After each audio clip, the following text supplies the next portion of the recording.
I greatly thank the opportunity to speak here today. It's fascinating to be in this building. I was involved in the bill draft request that came forward that actually put forth the funding type protocols for this building, so now to actually be inside of it is a pretty remarkable thing, and the potential that it has for this community to bring in events that in the past we just didn't really have the capacity to do, especially up here in Tahoe, to say the least. So in that respect, it's fascinating to be on the different side of the job now, which is kind of funny. The irony is never lost on me. I am now a state employee, and Aaron Ford is my attorney. Which I needed day one, because day one in the job, after the governor appointed me to the job, they said I didn't have the right to have the job. So I actually went to court and won unanimously. It was interesting. It was dismissed. They said they wanted a quick motion, summary judgment, and they said nope. The judge came back, and we were a little worried about it, because you're always worried with, law, to say the least. He came back and says, you have no base, you have no merit. Matter of fact, you don't even have standing. Get out. And so it was kind of interesting to have that happen, and Aaron Ford was, surprised, and so was I, that it didn't take a little bit longer than it did. So it was good, because then we could actually get to the hard work of the Department of Conservation and Natural Resources. In that respect, I was kind of asked a little bit about it. Our job is to protect Nevada's natural, cultural, and recreational resources, to preserve Nevada's unique historic and cultural heritage, and enhance our outdoor recreation, quality of life, environmental stewardship, and recreational economy, while advancing efforts to mitigate pollution and protect Nevada in that respect, and also foster partnerships to advance innovative solutions and strategies to protect those natural resources for the benefit of all Nevadans.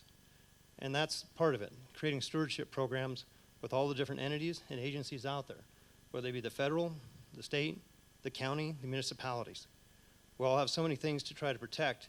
We're trying to get rid of the days where we got an argument about a fire and argued incessantly about who got to put it out or whose responsibility it was to put it out. Going more to the concept, let's all work together, put the fire out, and we'll decide who gets credit or blame later. So it's good to be in that realm. With that, I have the fortunate or unfortunate times, though, to have 740 full-time staff. And I say that because obviously whenever you have staff, you get to involved in certain discussions. You're like, really? You're coming to me with this issue? Okay. So that's always kind of fascinating. Within the Nevada Department of Environmental Protection, within DCNR, we actually have 8 agencies, 4 standalone programs. Our largest one by far is the Nevada Department of Environmental Protection. 272 employees, 30 of which are in Las Vegas. And getting into all those discussions, dealing with affluent water, how it's applied, and all the issues that deal with that, and making sure that we work with businesses and try to solve their problems rather than just giving them fines when they get a little bit out of the tolerance levels. We also have Nevada Division of Forestry, 187 employees there and 74 seasonals. We ran into problems with legislation that unfortunately, in my opinion, got passed. I say that because I voted no. That being said, the concept where we decided to basically double the good time credits to prisoners. And by doing that, we lost all the crews we used to have to help put out fires. And again, these people volunteered to be on these fire crews because it was good for them to get out of the operated prisons and so forth, conservation camps. But again, we've lost those. So we had to have legislation last year converting our seasonal prison employees in the past to actually full-time. And that was a hard fight and a hard argument. Originally, the governor didn't want to have any new employees, but once you explained everything and how it went down, and unfortunately this is a national issue, they did the same thing in California. So they went from, I think, 87 prison crews in California down to about 30. In Nevada, we're down to about 4. We used to have about 13. So these are issues that we have to try to deal with and to try to change how we're operating. Another division that's within us is Nevada State Parks, 144 employees, 139 seasonals. And it's fascinating to me to be there and on the other side of this, looking at Sand Harbor that has 1.2 million visitors a year in about a 5-6 month period. And then Valley Fire down in Vegas, which is by far larger by about 10 factor as far as land mass, gets about 800,000. Then we have some other little known ones like Wild Horse State Park that probably gets a couple hundred people to visit it. But there's 28 state parks. Proud to work with Bob McGill on that. He's created a digital app. So in the old days, you used to be able to go to these state parks and get a passport stamp. Problem was, they were so neat and pretty, everybody stole them. Even though they were on quarter-inch cable. They brought bolt cutters and were stealing the stamps. So you can actually download an app called Outer Spatial, and it takes you through all the trails and properties owned by the state of Nevada, across the state of Nevada. And if you step into one of those parks, you can get a digital passport stamp. And if you want, you can help participate in a little competition, no bragging rights, but if you do get, I think it's 6 state parks, you can actually get free entrance to all state parks for a year. So right now, me and several of my different members are having competitions. Bob McGill's going to take a week off and hop on his new motorcycle he bought and get them all in one weekend, probably, but it'll be an interesting trip. He's also going to coordinate that within SHPO, which I'll get to in a bit, because we also have some things called historical markers. Or if you're young enough in the state of Nevada and walked around, you might refer to them as hysterical markers because your parents would stop and read those and you became hysterical. But now as I got older, it's kind of interesting to stop and actually smell the roses and read all the information about the state. We also have something that nobody cares about, Nevada Division of Water Resources, because, we don't have anything to argue about there.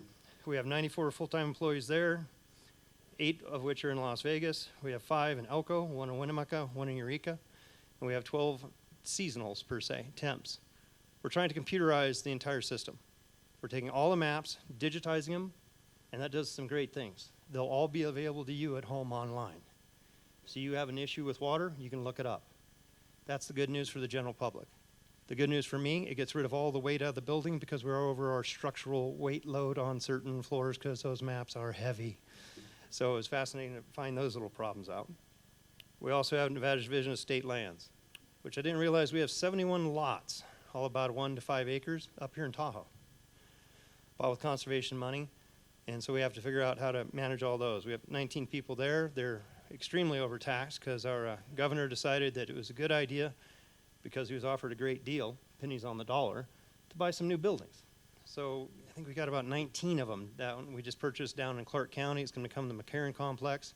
So all state government will be co-located in one place, easier for people to interact with.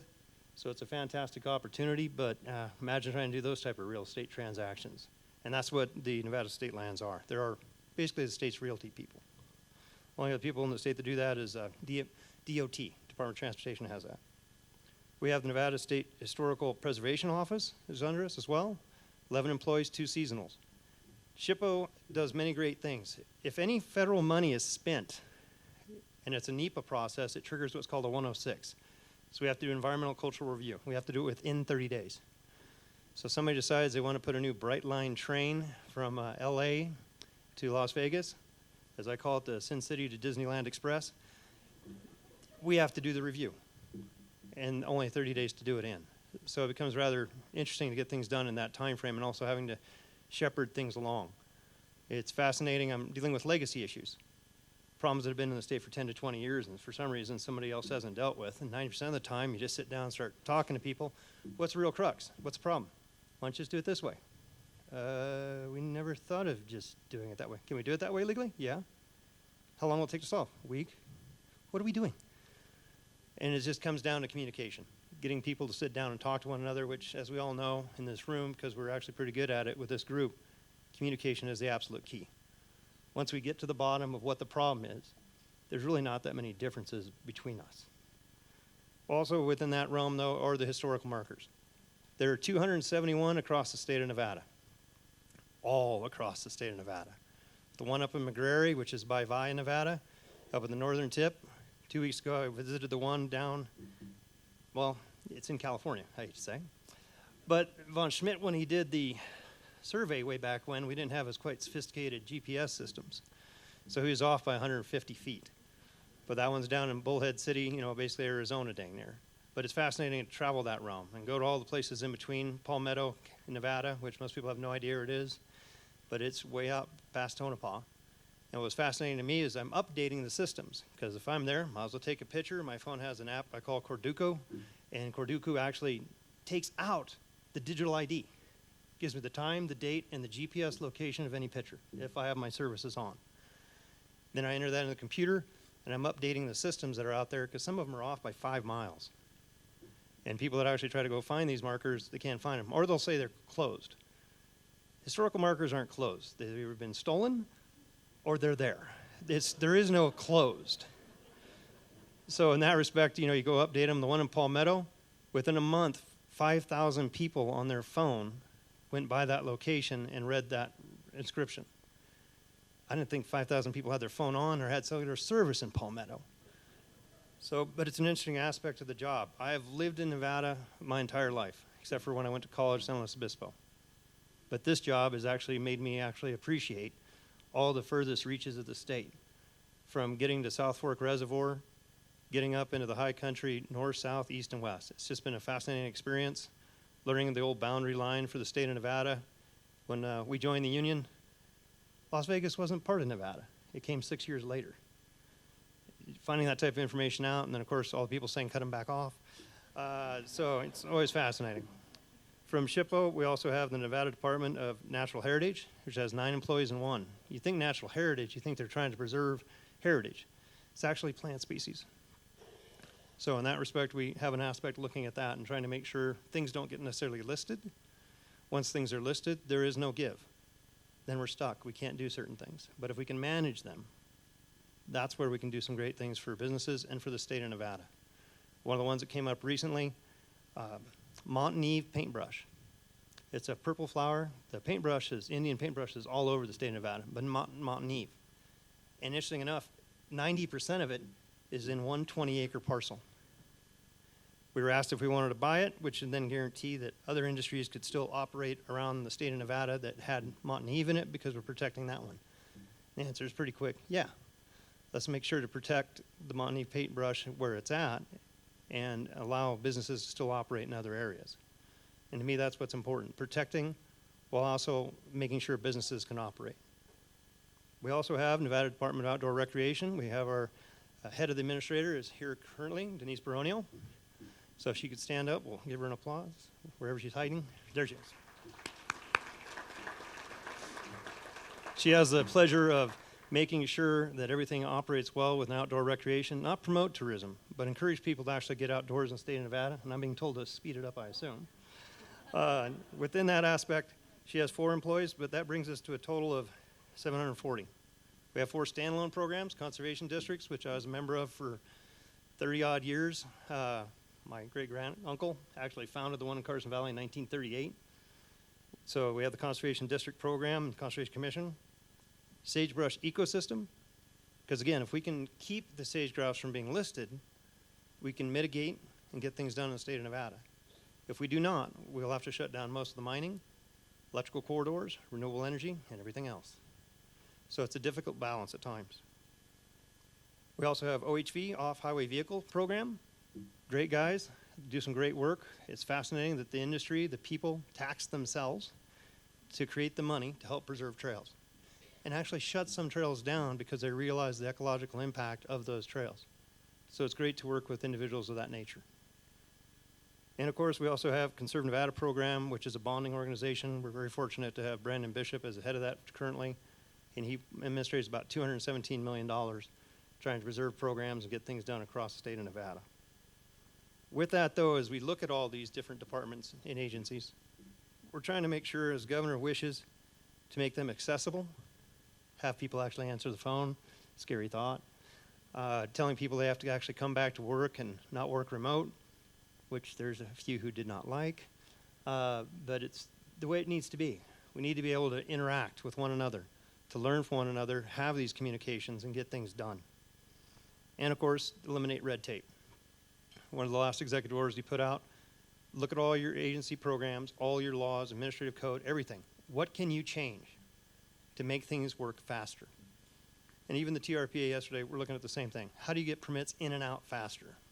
That is one of the other agencies that I automatically get to sit upon, which is the TRPA, which I was here till 7:30 last night. Guess I should have just got a room. It was a very long meeting, as most of them usually are. But that's our job, is to try to figure out how to speed up this process at Department of Conservation and Natural Resources. I think the future is extremely bright. Political times, though, are a little bit scary. I actually find this interesting, believe in balance.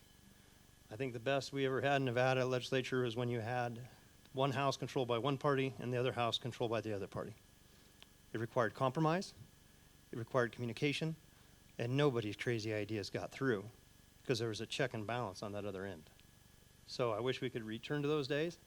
But that's up to the voters of the state of Nevada to make those type of decisions.